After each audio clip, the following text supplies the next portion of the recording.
Hello everyone, welcome to my channel. शुरू करते हैं बांझ उपन्यास का चौथा एपिसोड। किंतु कथानक से जुड़ने के लिए प्रस्तुत किए गए तीनों एपिसोड का सार संक्षेप जानना उचित है। बांझ सिरगाली सियाने चाणूर के कहने में आकर अपनी जेठानी के बालक बिल्लू की बलि दे देती है। वह चाणूर के जाल में ऐसी फंस जाती है कि वह उसके इशारे पर अनैतिक कृत्य करने को मजबूर हो जाती है। उसकी जेठानी करतारी अपने बेटे के न मिलने पर सदमे से ग्रस्त होकर पागल सी हो जाती है। इसी बीच परिवार में कई अनहोनी घटनाएं घटती हैं। जैसे अपने पोते बिल्लू के विछोह के कारण गौतम सिंह की मृत्यु हो जाती है। गांव वालों की चाणूर के प्रति अगाध श्रद्धा थी, इसीलिए उन्होंने करतारी का पागलपन दूर करने के लिए चाणूर को बुलाया। करतारी की चिकित्सा के लिए चाणूर उसके शरीर के कोमल अंगों पर नोचता है और उसे पीटता है। संयोग से तभी करतारी का छोटा देवर सिद्धार्थ वहां आ जाता है। वह अपनी भाभी पर हो रहे अत्याचार को सहन नहीं कर पाता और क्रोध में आकर चाणूर को भगा देता है। यह कहानी सत्य पर आधारित है। इसे प्रारंभ से जानने के जिज्ञासुओं को विगत तीनों एपिसोड देखने और सुनने चाहिए। आइए जानते हैं चौथे एपिसोड में क्या हुआ। स्वर्गीय गौतम सिंह की 13वीं वाली रात अपनी पगली हंसी हंसती हुई करतारी न जाने कब सोई, किंतु जब जागी तो घर की सोता पड़ी खामोशी में जुगालते बैलों की घंटी बज रही थी और कोठरी के आले में रखा दीपक दूर के तारे सा टिमटिमा रहा था। वह अस्त व्यस्त सी बहुत ही असावधानी से उठी और कई मिनटों तक दीप को अपल दृष्टि से देखकर दांत पीसती हुई उसे तोड़ने के लिए बढ़ी, परंतु अगले ही कदम अचरज से रुकी, क्योंकि दीप की बुझती सी वृत्तिका से बिल्लू की मोहिनी दृश्याकृति निकल उसके सम्मुख आ खड़ी हुई। मस्तक पर हीरा जड़ित कनक मोर, कंठ में मणिमाल, बाजुओं में गंडे, कलाइयों में सोन कंगन, कटी में रणन रणन रजत तगड़ी और पाँवों में रुनझुन पैंजनियाँ। एकदम चित्तचोर कृष्ण की सी मोहक बाल छवि। उसने आनंदातिरेक से पुलकित होकर बिल्लू दृश्य की ओर बाहें फैलाईं, किंतु वह नटखटी से उसके दामन का छोर खींचकर बाहर भाग गया। ठहर जा बेटा, ठहर जा, कब से ढूंढ रही हूँ तुझे। ममत्व से पुकारती गुहारती हुई करतारी भी उसके पीछे भागी। गैलरी और चबूतरे पर से होकर छद्म बालक का छलावा बराबर वाली गली में सिरगाली के द्वारे तक पहुंचा और स्वप्न की भांति लुप्त हो गया, ऐसे कि जैसे उसने संकेत किया हो कि इस मकान में मेरी हत्या की गई है। उसकी विलुप्ति पर करतारी निरुपाय सी अकुलाई। अरे कहाँ छिप गया रे कठोर, इतना तंग क्यों कर रहा है, मुझसे रूठा है? अच्छा तो ले, माफ़ी मांगती हूँ मैं तुझसे। घुटनों के बल बैठकर उसने अदृश्य के आगे हाथ जोड़ दिए। क्या अब भी माफ़ नहीं करेगा तू? क्यों नहीं करेगा? तेरी माँ जो हूँ मैं। देख अब तो सामने आ जा मेरे चांद। और उसने कान पकड़कर फिर गलती न करने की तौबा की। झट से बिल्लू का मनोहारी छलावा अपने छोटे नन्हे पाँवों से चबूतरे की तरफ दौड़ता दिखा। छम छम छम। करतारी पुनः उसे पकड़ने दौड़ी। थक जाएगा, इतना न भाग बावले, ठोकर लग जाएगी अंधेरे में। सुन, एक बार गोद में आ जा मेरे लाल, बस, और न तड़पा। दूध भी नहीं पिया तूने कई दिनों से।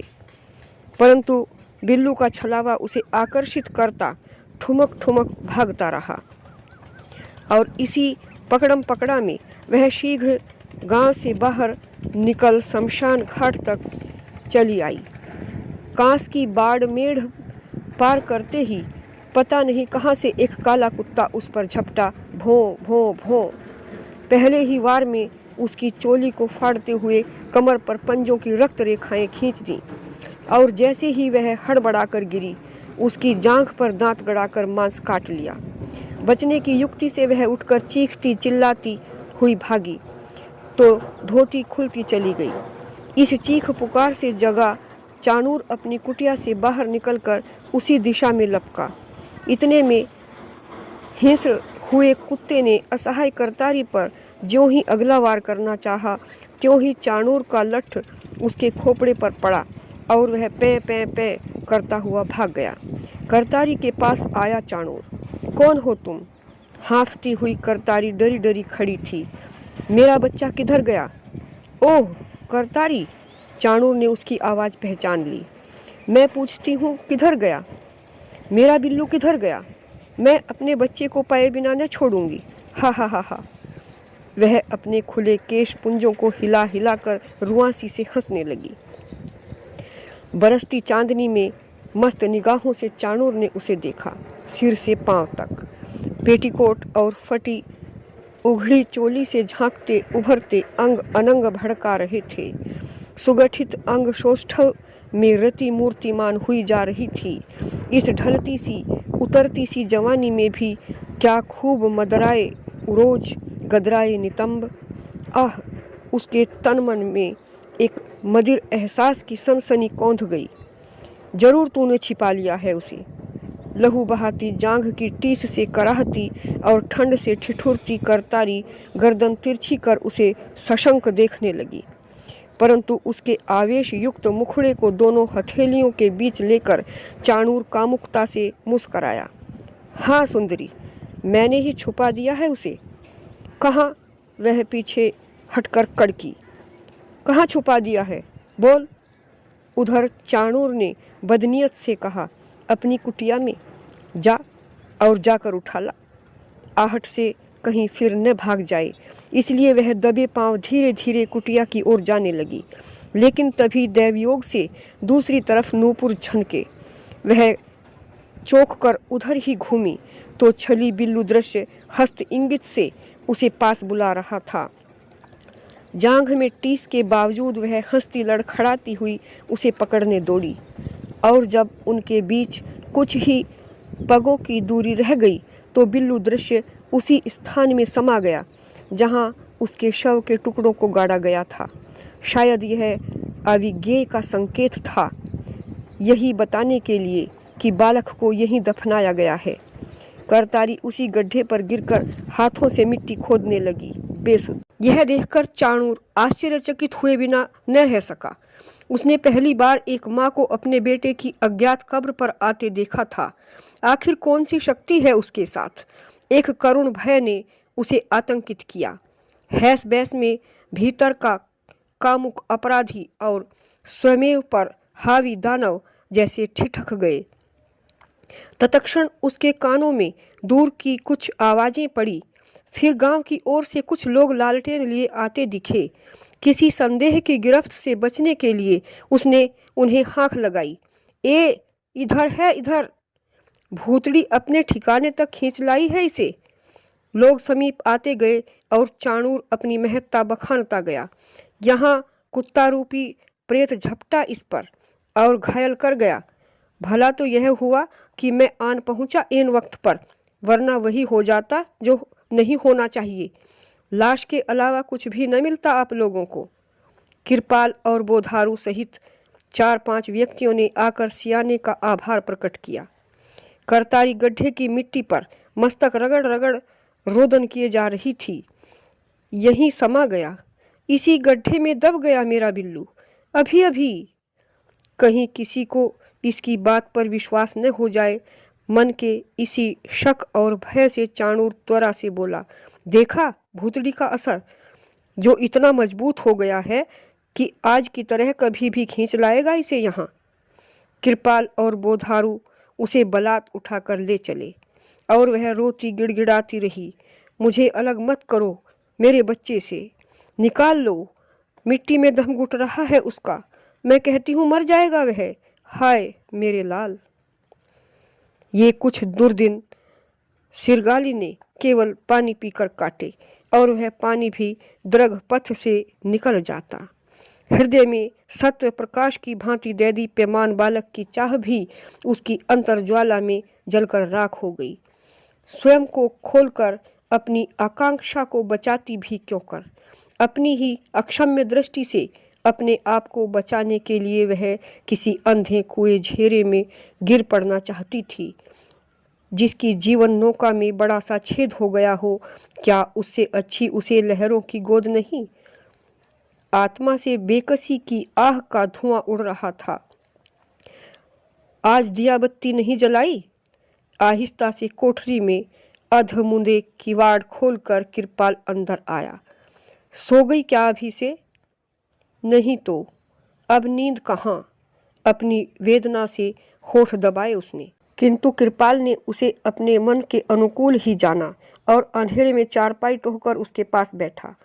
पर सोएंगे नहीं तो जिएंगे कैसे? कौन चाहता है दुख? कौन टाल सकता है ऊपर वाले का लेख?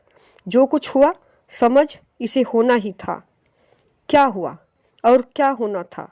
पति के शब्दों से वह स्वयं पर घटित के रहस्य के अनावरण की शंका नहीं करना चाहती थी। फिर भी उसके हृदय के स्पंदन ठहर से गए। उसकी मनोदशा से अनभिज्ञ कृपाल ने आगे कहा, बापू को तो आज नहीं कल मरना ही था। दुख तो बिल्लू का हुआ, जिसके साथ एक बार फिर वंश रुक गया। बिल्लू की हत्या स्मृति से यकायक दहली सी सिरगाली ने इस विषय को टालना चाहा, पर उसके लिए भी कैसा दुख। होनी बलवती है तो फिर इसे भी तो होना ही था। फिर वंश तो रुकने का दुख है ही। वह सिरगाली के और भी समीप होकर बोला, अब तो अगथ चलाने का एक ही उपाय दिखता है सिरगाली। वह क्या? जिज्ञासु हुई सिरगाली। अक्सर व्यंग और क्रोध से बांझ बताने वाला कृपाल आज कुछ संकोच से बोला, ब्याह, मेरा दूसरा ब्याह। क्षणिक पीड़ा के आवेश को अपनी निराशा में डूबकर पी गई सिरगाली। उसकी अप्रत्याशित कारुणिक मौनता से निर्लज्ज होकर रह गया कृपाल। मतलब अगर तू सहमत हो तो? बेडली में एक गरीब किसान की जवान छोरी है। तोड़े टोटे में ब्याह का ब्योंत नहीं उसके बाप का। त्रिमल ने बात चलाई तो वह मान गया। अब अगर तू राजी हो और कहे तो कर लूं। अब तू ही देख, उम्र बीती जा रही है और वंश का अंकुर तक नहीं फूटा। तू सोच रही होगी नई औरत के आते ही मेरी कदर घट जाएगी, लेकिन मैं कहता हूँ यकीन मान, मालकिन बनकर राज करेगी उस पर भी, मुझ पर भी। तेरी रजामंदी के बिना कदम भी न उठेगा मेरा। आखिर तेरा प्यार, तेरा त्याग भूलूंगा क्यों कर? देख, मना मत कर। पहले ही कब मना किया है मैंने?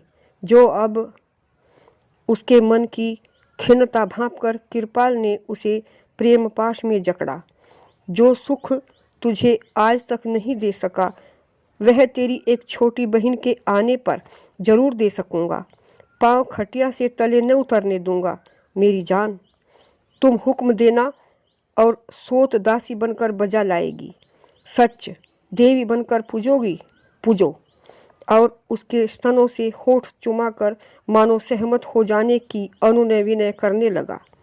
यूँ तो सिरगाली विपद विषाद विगलित पुरुष की आसक्त वृत्ति से निपट अनभिज्ञ भी नहीं थी, तथापि स्वयं को कुत्ते की झूठी उस लार लगी वस्तु की भांति महसूस कर कतराना चाहती थी जो अशुद्ध हो गई। यद्यपि चाणूर के घिनौने कृत्य से उत्पन्न हुई हीन भावना से बचने के लिए पति के सीने में समाने लगी, समाती ही गई। साथियों, इस एपिसोड के साथ बांझ उपन्यास के 4 अध्यायों में से एक अध्याय पूर्ण होता है। अगले अध्याय में देखना है कि अपराध बोध से ग्रस्त सिरगाली और पुत्र विछोह के कारण पागल करतारी का क्या हुआ। पढ़े लिखे सिद्धार्थ के गांव में आने से क्या कोई सदपरिवर्तन हुआ? यही देखते हैं बांझ उपन्यास के 5वें एपिसोड में। अगर आपको यह कहानी अच्छी लगी हो तो इसे लाइक कीजिए, शेयर कीजिए, सब्सक्राइब कीजिए और अगर कोई प्रश्न हो तो कमेंट कीजिए। पूरी कहानी सुनने के लिए धन्यवाद। नमस्ते।